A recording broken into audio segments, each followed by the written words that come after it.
We gonna make it.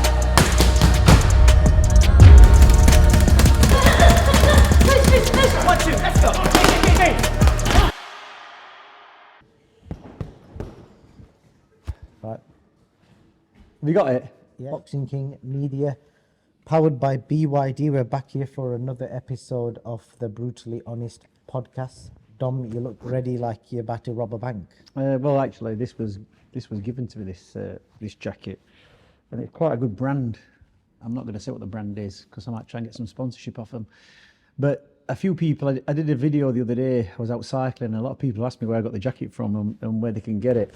So it's quite one of the best ones I've ever had, to be honest. Very comfortable, lightweight, not too hot, very comfortable. So yeah. Well, in case people are wondering, there's an empty chair next to you. It's because we're waiting for Johnny, because he's going to be arriving on Jamaican time.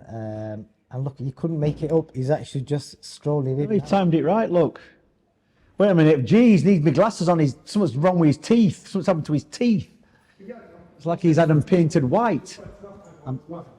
Johnny, we've got the chair ready for you. We literally just pressed record like a minute ago. So good timing. I'm just going to get up and mic you up. I was thinking maybe you should get Johnny to throw a shot at that bag, see if he can connect as well as me. So, how was your dentist appointment, Johnny?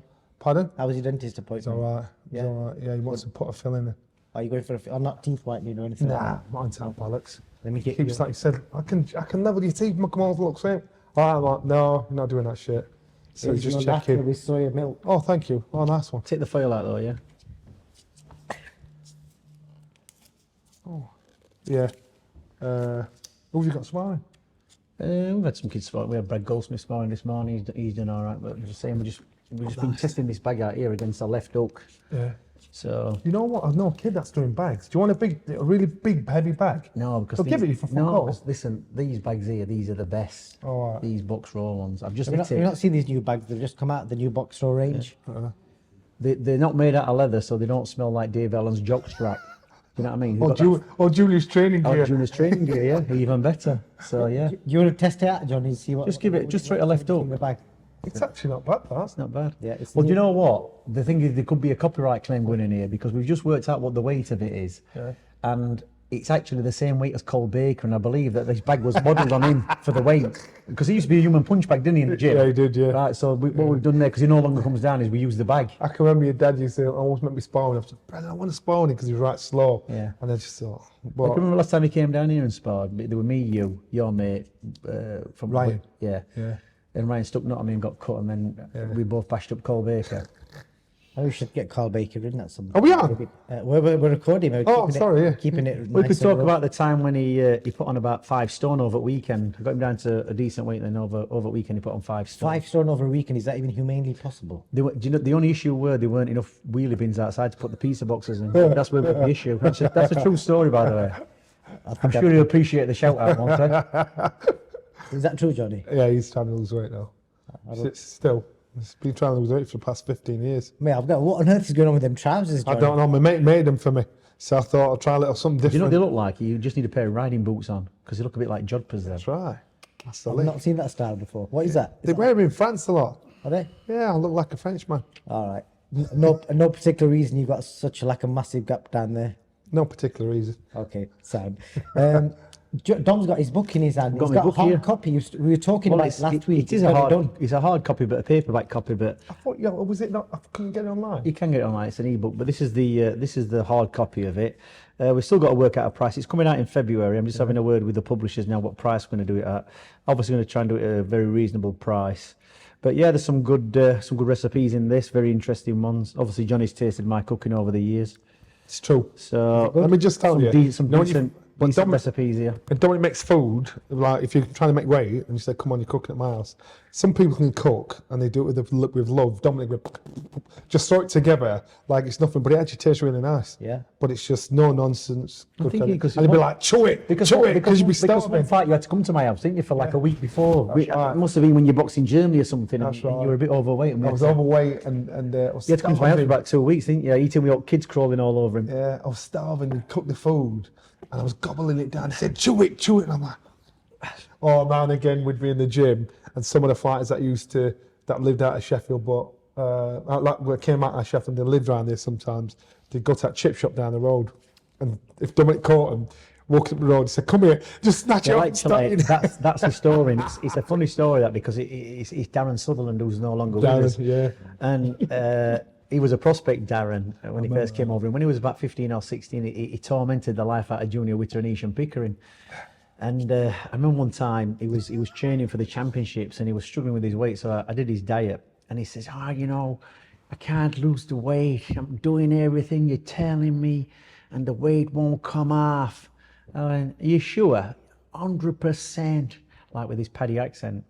So one day I'm outside the weight training gym just round the corner. I see Darren Sutherland walking up towards me, and he sees me and he's got his top on like this, and he's got his hands out like walking like this. And I went, all right, Darren. He went, yeah. I says, what are you doing? He goes, no, I'm just going for a walk. And I thought, what's he got? Like, what you got under your top? No, I've just got my hands in my top. I went, come here. So I undid his jacket and he got a big bag of fish and chips. I went, no wonder you can't make weight. He goes, give me them. And I put them up floor, I go, stamp on them. So he stamped all over these fish and chips. I goes, that's it. He went, God, nothing, no more money to buy any food and nothing to eat. I goes, well, you'll make weight then, won't you? I says, but don't be telling me you can't make weight when you're sneaking off to the fish and chip shop. I can remember him coming in afterwards complaining. Don't talk about food. Funny. He starved that night, by the way. Well, he was an amazing talent, wasn't he? And Yeah, but then you know what? I've got to. I say Dominic gets a lot of stick, but sorry, He's well deserved. It's well deserved. But it's the no nonsense. I like that because it cuts out the nonsense. You don't want to, because if he's tolerating your nonsense, then it's taking time off me and everybody else. So we're doing this, and you think he's cold, but I actually think I like that. That works for me. Well, That. Direct, no bullshit. I'll put you on the spot, Johnny. What's the worst meal he's cooked? He didn't do one. No. No. If he's done anything, it's just bland. So it's not like sauced it up or like give me some ketchup and stuff like that.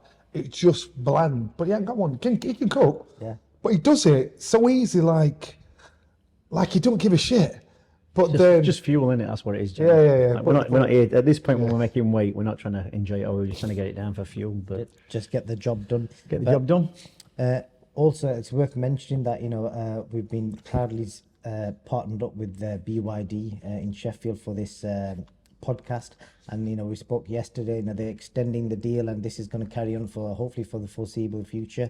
They've got loads more cars coming out in the next few months, so big shout out to BYD. And also I'm going to put a video up now where people can see they've got a crazy deal on for the BYD Dolphin.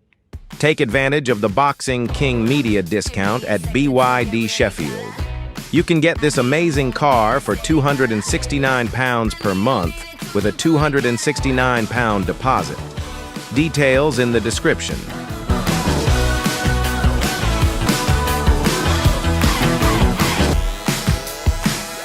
Hi BYD. Increase volume. Give me a second to get ready, I need a moment, get it, set it, I need a minute to jump. I'm feeling good, it's getting messy, And the vision, knocking on doors from a distance, getting on down with the vibe.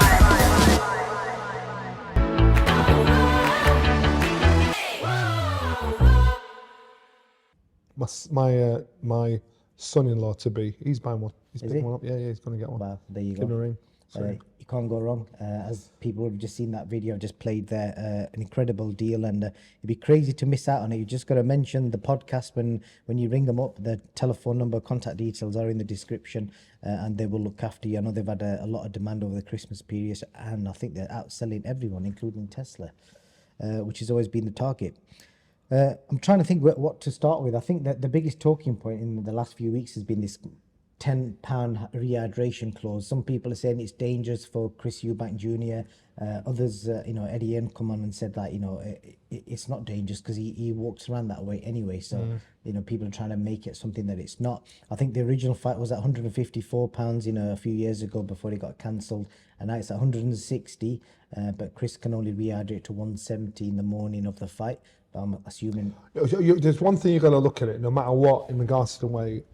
This fight was at a stage where Chris was probably in the driving. Got to the stage where Chris was in the driving seat. So if when they were negotiating to get this done, I'm quite sure he'd have negotiated everything in his favour, as much as possible in his favour. So if this clause is being put in, I don't think it's going to be an issue for Chris, if I'm honest with you. But otherwise, he wouldn't have had it in, because at the end of the day, Chris has got his licenses. Chris is in a great position to pick and choose. But for Conor, you know, this is a fight that he's chasing. He's been out of action. He's not really been in action past 2 years or so. So I mean, actively. So I think this they've had the is same amount of fights, you know. sorry. I think they've had the same. Yeah, amount no, of but fights. but the last couple of years, and that's the only reason why I'd lean towards Chris, because Chris has been busier than Conor. Because if Conor was as busy, I'd have leant towards Conor, because I thought he was one of the fastest rising talents going until he came up against a controversy in his career. Dom, you've played about with the rehydration clause a lot with Kel, because I know he was the IBF champion for a while, so you're going to know that rehydration clause inside out. Does it really make a difference? Is it dangerous? It does when you tighten the weight, but you know, the thing is with Chris is that if you go into sports science and you look at rehydration and you've done it over a period of time, and I know a lot of people I've worked with who've been very good at rehydration. A fellow I used to work with called Dave Stash, very good.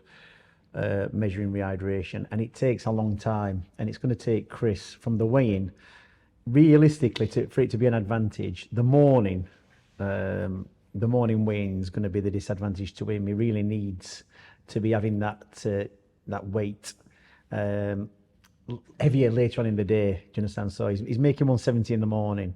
He could get some more weight on, he could get another 10 pound on, but it's not going to be that beneficial. It'll take a lot longer really to be fully hydrated. So I think for him it might be a thing in his mind thinking, oh well, I've got all my water in and I'll be all right. But it takes longer than 24 hours, 36 hours. It probably takes a good 48 to 54 hours to be fully hydrated and to get the benefits of what he's going to do. So if he's got to weigh 170 in the morning and he boxes 12 hours later, it's like he's going to feel all right, but he's not going to really maximise his performance. He's going to probably take him out of the danger zone because he'll get his brain rehydrated properly. The water around his skull and around his brain, that'll be there. But there's a whole lot more to it than just gaining water and putting water back in your body. So we'll only tell on the night when he gets it on the chin. Johnny, have you ever had to do anything like that for any of your fights? Not as bad. I must admit, I always panicked when it come to making the weight. And we got to the last couple of weeks or so, I'm like, damn, I'm not going to do it. Remember that time you had to lose 16 pound in a week? Remember that one? Yeah. Last time he boxed at 13.8. Yeah. Before he moved it. And I always remember you boxed Petrovic. Yeah. And we got into Germany, and this guy weighed in, and a biggish guy, and he had a little bit loose over his waist, and Johnny got weighed in, and Johnny actually weighed less than me, and Johnny was obviously 6'2". He looked like a dried out chamois leather. But we used to wash cars with. I think we took a picture. It was like a pool or something. We took a picture and was like proper ripped. But I always panicked because for the life of me, even now, I can't get my head around it how I made the weight. But and every time I made the weight, and we say, no, you shouldn't be doing that, X, Y, Z. I made the weight, and I was strong, fighting strong. Well, you made the weight at 13.8, and I can remember the German guy looking at you and thinking, Johnny Nelson, there's nothing to you. He had a smile on his face. Yeah. And then when Johnny got in the ring was a big ring, one of the biggest rings I've ever seen. And he came in with a big dressing gown on, towels round, and he was looking over at Johnny, and Johnny got in and took his top off, and Johnny looked twice the size when he weighed in. And he got to the middle of the ring, and Johnny looked over the top of the guy, and the guy looked up as if to say, where's he come from? Because Johnny had ballooned up. Yeah. And you won that fight, didn't you? Yeah, as long as Chris has got the right dietitian, and I don't mean someone that's just been to college and university and got the qualifications, because it's completely different. It's got to be somebody that knows boxing, knows boxers, knows the environment, knows what it's going to take for fights to get in there. Because anybody can go and get some letters behind the name, but if you don't know fighters, you're going to ruin them. Because I see certain coaches where they've got fighters like doing mad sprints fight week. Doing all the hyper stuff fight week, when fight week's the time when you're tapering down, just going through the movements. So he's got to have the right person behind him. Just because they've got amazing letters behind the name, it don't mean squat diddly. And or even diddly squat. Yes, yeah, and that one. You mentioned there, from your fighting days, we met at the fancy hotel the other week, Dorchester, and I never caught up with you at the It end. weren't Dorchester, you know, it was Grosvenor. I checked know, it. I know, got it I checked it as well. I You weren't quite at that level. Yeah, I know, Were you? I know. I think you went to Dorchester for something to eat that time with Naz. No, when we met Frank. Oh, that was it, weren't it? Yeah. That's where we met I think Frank, yeah. Tyson was coming over. Yeah, because they were trying to talk you into fighting Klitschko, weren't they? Yeah, that's right. Tyson's coming over. He said, when I went and saw Tyson, and then he said, let's have a meeting. I told Dom. Mike Tyson, though. Yeah, Mike Tyson, yeah. And he said, let's have a meeting. So I told Dom, I said, I'm coming down with you. So I walked in and Frank sat there, cup of tea and everything, looked up. And then Dominic walked in behind me, his face, oh. Got to deal with him. But to be honest, it was a good. I remember that day because he'd just been talking to one of the fellas in the BBC or whatever who was like something to do with Morecambe Wise, one of the producers or some big wig in the BBC. And he said, "Do you know this fella?" I went, "No," but some old fella from the BBC was well known. But yeah, it was an interesting day at the Dorchester one. I'll tell you what I bumped into, 'cause I went to that Misfit show, Naz. Oh yeah. So we've not spoken for years. And I looked at him, I thought, Jesus, man, this boy's put some weight on. I mean, he's sweating, he's breathing like, and I thought we've gotten too old for this bullshit. I thought the past is the past. I was sat down, I talked to Willie, and Naz walked through. I know he clocked me, and I just carried on talking. Everybody's like, Naz. I thought, I know you, so that don't mean nothing to me. And Naz, he came up, he said, "You all right, Johnny?" And took his hand and grabbed him down, sit down here. He was heavy, man. And he pulled your shoulder out doing that. But he would just, I was listening to him breathe and he was sweating and his hands are like play dough. Sausages. Yeah, and I'm like, Naz, man, what are you doing? And I just said, Naz, listen, the past is the past. You know, we're older now, we've got kids, so we understand what life's, the mistakes we've made. And, you know, if I've done something to offend him, hopefully he'll forgive me, and vice versa. You know, you can forgive, but you can't forget. But I just looked at him, I thought, there was me, Mark Willie, there was Clifton Mitchell around him, all looking in shape. And I said to Willie, do you think he's looking at us thinking, what's going on here? No, he's just thinking, look at these poor people here. Money is me. The thing, and what I did say was this, he's the richest one here, but only in the bank. Because I looked and I thought, I won't want to be you, man. But he said, give me a call. You do realise that this bit's not going to interview, don't you? Because you're going to have to cut it. So I don't care. shut up right now. Shut up. Just shut up.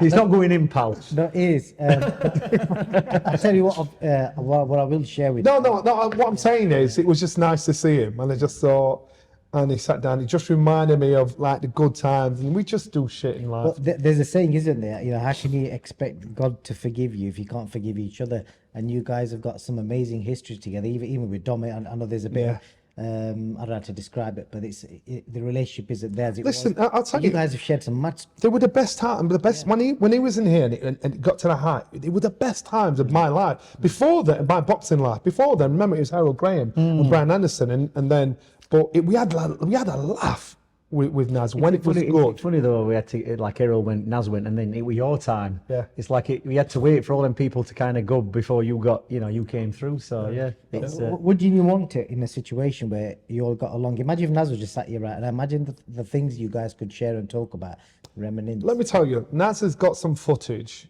of, and I can remember he used to get his brothers and that to go around with the camera, and the stuff I saw, he's got footage of him with P. Diddy, J-Lo, No one's released any footage of P. Diddy. You know, Chris Rock, you know, and all these people, you know, and they loved him. And I thought, and Michael Jackson probably. Michael Jackson three times. He had three Michael times. Jackson turning up at the gym to watch him train. Yeah, was in the gym in New York, and Michael Jackson, when he played at Don Valley, we went out to see him. We came in the gym, came to the fight. I remember Naz phoning Michael up when he brought a new album out, and Naz is saying, shit, man, you want to get back to your old stuff? I'm like, oh God, no, shut up. But he has got some amazing footage, and I'm like thinking, why would you ever not? Because I watched that Robbie Williams documentary last night. It was actually really good. And it showed you another side to Robbie Williams, the footage that nobody's ever seen. Well, the interesting thing about him was that, remember Pat Brogan in Stoke used to run the shows? Yeah. Well, Robbie used to be a programme seller at boxing shows. So that's what Pat Brogan said. So yeah, so I boxed Doug Young, I think his name was, and Pat Brogan, the promoter at the time, said, You know those two lads that were selling the programs at my show? And I he said, Robbie, you know, they're in a group now called Take That. I know, is it? He said, Mark and Robbie from Take That, they were giving the programs out at the fight. And I thought, shit, man, it's amazing how life changes. Well, what I'll share with Naz, I was telling Dom the other day, at the Wasserman show, or the Misfits show, I don't get the access that I normally get at the other events. And Naz saw me sat in the, say the poor seats, for example, and he dragged me along, and security tried to stop me, and he told security, if you stop him, you're gonna have to deal with me. And the look of the security guy's face, he went, yeah, let him crack on. So massive respect. That Misfits show, I'll tell you, it's not boxing, it's fun. It's entertainment. So if you're going to watch boxing, you're going to be disappointed. But if you're going for entertainment, that's exactly what it is. It's entertainment. I had a good laugh. The first time I'd ever been to one. And it was funny. If you play your cards right, you could end up on one. So that's what I'm saying. When the, what's his name? Wayne Bridge came along, and I said hello, I'm talking to Wayne. I thought, what's he doing here? Then he jumped in the ring. And I just looked at it and I thought, oh my God. Because I went to see Ty Mitchell box and he won. But it was a fun night. It wasn't the boxing, it was just a fun night. So with the Misfits, if you're going to watch boxing, you're going for the wrong reason. If you're going to have a good night, from 6 o'clock, the doors home, packed out until the last fight's there. It was just funny. Good. Well, I'll move on to the next subject, but I hope someday we can get Naz here with you guys. I think that'd be pretty amazing.